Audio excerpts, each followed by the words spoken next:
कहते हैं जिसका व्यापार ना चले, व्यवसाय ना चल रहा हो, बहुत ज्यादा कष्ट में जीवन निकल रहा हो और बहुत ही ज्यादा तकलीफ हो रही हो, तो धतूरे को हल्दी में डुबोकर शंकर भगवान को 12 बजे समर्पित करें।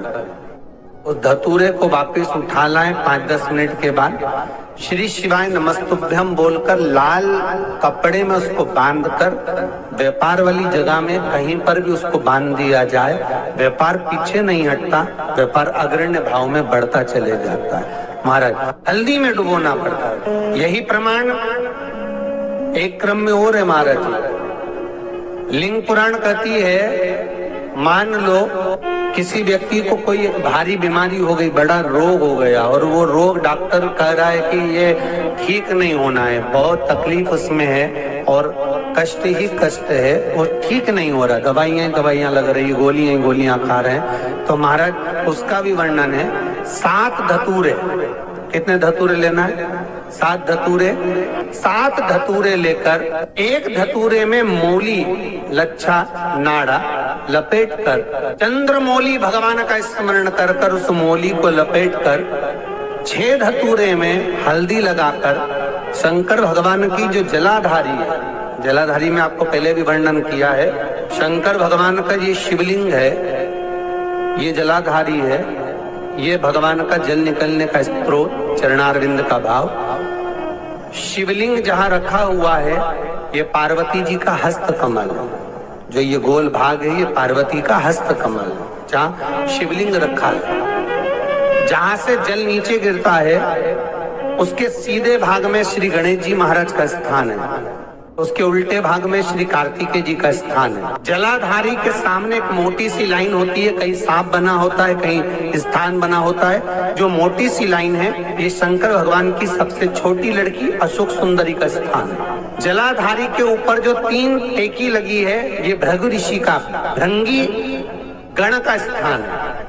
इसके ऊपर जो कलश है, कलश में जो पानी भरा जाता है वो पानी जो बूंद बूंद नीचे गिरता है, ये शंकर भगवान की 5 लड़कियों का स्थान है। जया, विषहरा, सामरीबारी, धोतली और देव, ये 5 लड़कियों का स्थान है। शंकर भगवान का संपूर्ण परिवार शिवलिंग के सामने से जहां से जल चालू होता है गिरने के लिए नीचे की ओर जब जल जाता है, उस स्थान पर भगवान शंकर के सारे गणों का स्थान है। फिर जब जल बहकर सामने की ओर जाता है, जितनी दूर तक जल जाता है उतनी दूर तक भगवान शंकर के उस जल भाग को ग्रहण करने के लिए 33 कोटि देवताओं का स्थान है। इसलिए उस जल को हम लांघते नहीं है, क्योंकि वहां 33 कोटि देवता विराजमान रहते हैं। महाराज तो जो बीमारी डॉक्टर ने बता दी और बहुत बड़ा रोग हो गया और शरीर में कष्ट है, ठीक नहीं हो रहा, चाहे लीवर से जुड़ा हो, चाहे किडनी से जुड़ा हो, चाहे कैंसर से जुड़ा हो, और मान लो शरीर में कहीं गांठ भी हो गई है और वो मिटी नहीं रही हो, तो महाराज निवेदन है 7 धतूरे, एक धतूरे पर मोली लपेटकर वो शंकर जी के शिवलिंग के ऊपर चढ़ाना। 6 धतूरे, उसमें से एक धतूरा भगवान श्री गणेश जी का स्थान, दूसरा धतूरा श्री कार्तिकेय जी का स्थान, तीसरा धतूरा अशोक सुंदरी का स्थान। महाराज शंकर भगवान की जगदम्बा जी के हस्त कमल के ऊपर एक धतूरा। अच्छा, एक धतूरा जहां से जल नीचे की ओर बहकर जा रहा हो, पानी जिस जगह से नीचे गिर रहा हो बिल्कुल वहीं पर एक धतूरा चढ़ा देना है। वो धतूरे को चढ़ाने के बाद वो धतूरा वापस लेकर आना है।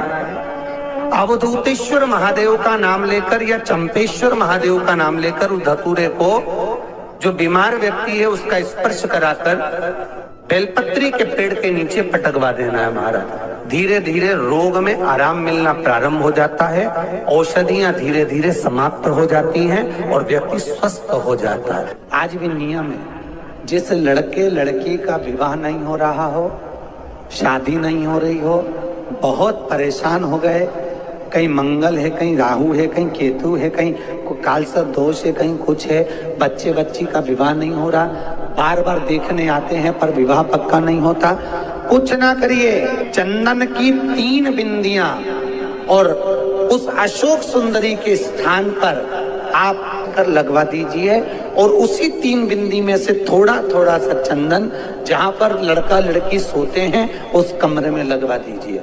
6 महीने के अंदर विवाह पक्का हो जाता। अशोक सुंदरी, और अशोक सुंदरी का प्रमाण भी बड़ा सुंदर है। एक बात याद रखिए, अशोक सुंदरी के लिए बहुत सुंदर बात कही गई। जिसको काया का रोग हो जाता है, काया सफेद हो जाती है या चमड़ी सफेद पड़ने लगती है या काली पड़ने लगती है या नेत्रों के नीचे कालापन आ जाता है, उसके लिए भी अशोक सुंदरी का ही पूजन किया जाता है।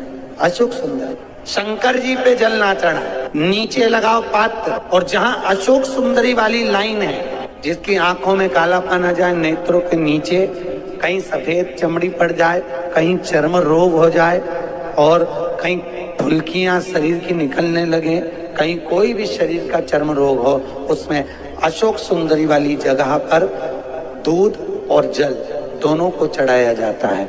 दोनों को चढ़ाकर उसको पात्र में झेला जाता है। शाम के समय इसी जल को उठाकर शाम पड़ते समय, बिल्कुल संध्या के समय पर पानी में मिलाकर इससे स्नान कर लिया जाता है। चर्म रोग समाप्त हो जाता है। जो ब्याज बट्टे का काम करते हैं ना, उधारी पैसा दे देते हैं और पैसा नहीं आता, या दुकान पे से पैसा उधार देना है, उनको विशेष ध्यान रखना चाहिए अशोक सुंदरी का। बहुत अशोक सुंदरी का बिल्कुल ध्यान रखना चाहिए। जो उधार पैसा दें या उधार सामान दें, उसको अशोक सुंदरी का बड़ा स्मरण करना चाहिए। तो किसी को रुपया उधार भी दे रहे हैं तो अशोक सुंदरी के नाम की 1 लौंग, पैसा देने से पहले 1 लौंग अशोक सुंदरी के नाम की मुंह में रखकर खा ले, और जिस व्यक्ति को पैसा उधार दे रहा है उससे बात करके फिर उधार पैसा दे।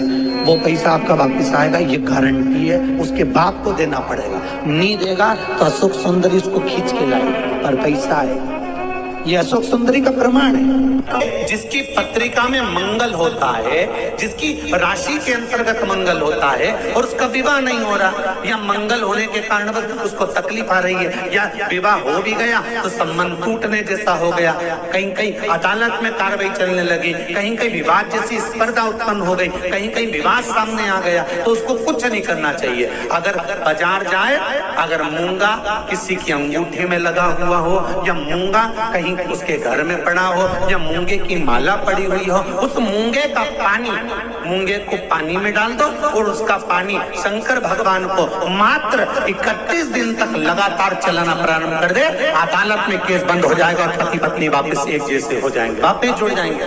और अगर विवाह नहीं हो रहा है तो मंगल राशि वाले का अगर विवाह भी नहीं हो रहा तो मंगल विवाह आनंद के साथ पूर्ण होगा। ज्यादा भटकना, बस 31 दिन तक मूंगे का पानी, जो मूंगा आप लोग अंगूठी में पहनते हो, हाथ में पहनते हो, माला पहनते हो, उसी मूंगे को पानी में डालकर उसका जल शंकर को चढ़ाना प्रारंभ कर दो। गौ माता के घी का बड़ा महत्व है जी, बहुत ध्यान देना।